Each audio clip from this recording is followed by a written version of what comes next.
If Mailchimp is showing an error occurred while uploading, don't worry, because in this video I'm going to walk you through the most common fixes step by step so you can get your file uploaded successfully. Whether the problem is caused by your browser, your image size, your file name, or the file type itself, these quick solutions can save you a lot of time and frustration. If this video helps, make sure to hit the like button and subscribe for more simple tech tutorials just like this. Let's get into it. First, let's start with the quickest fix, and that is clearing your browser cache and cookies. Sometimes Mailchimp uploads fail because your browser is storing old or corrupted data. To do this, press Ctrl, Shift, and the Delete on your keyboard at the same time. This will open your browser's clear browsing data window. From there, select cookies and cached files or cache. Make sure you uncheck the other options if you only want to clear the parts that usually cause upload issues. Once you have selected the right options, click Delete Data or Clear Data. After that, refresh Mailchimp and try your upload again. If the error still appears, the next thing to check is your file size, especially if you are uploading an image. Large images can sometimes trigger upload problems, so resizing the image can help.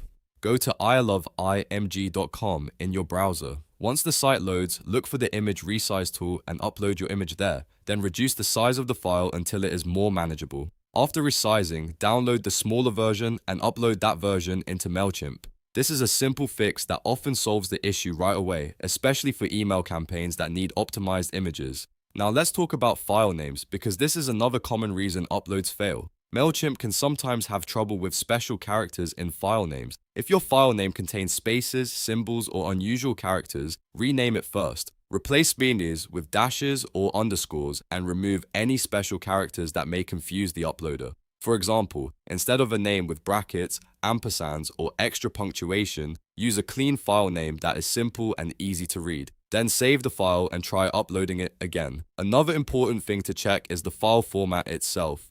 If you are uploading an image, make sure it is a standard JPEG, GIF, or PNG file. Mailchimp does not work well with unsupported formats, and it will also reject files that are base64 encoded strings. So if your image came from another source, double check that it is a real image file and not some encoded version. If needed, convert it to a supported format before uploading. If you are uploading a spreadsheet or contact list, the file type matters just as much.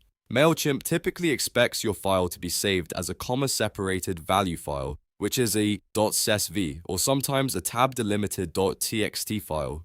Excel files like .xls are not supported in this case, so if you are trying to upload one of those, save it in the correct format first. In Excel, use Save As, then choose CSV or TXT, depending on what Mailchimp requires for your import. This small change can make the upload work immediately. If none of those fixes solve the problem, try using a different browser. Sometimes the issue is caused by a browser extension, a temporary glitch, or a compatibility problem. Open Google Chrome or Mozilla Firefox and try the upload again there. In many cases, switching browsers is all it takes to get past the error. It is a simple test, but it can save you a lot of troubleshooting time. So to quickly recap, if you see an error occurred while uploading in Mailchimp, first clear your browser cache and cookies, then resize large images, remove special characters from the file name, make sure you are using a supported file format, save spreadsheets as CSV or TXT, and finally try another browser if needed. One of these steps usually fixes the issue. If this tutorial helped you, please hit the like button and subscribe for more helpful software tips and troubleshooting guides. And if you want, I can also help you with other Mailchimp errors in a future video. Thanks for watching, and I'll see you in the next one.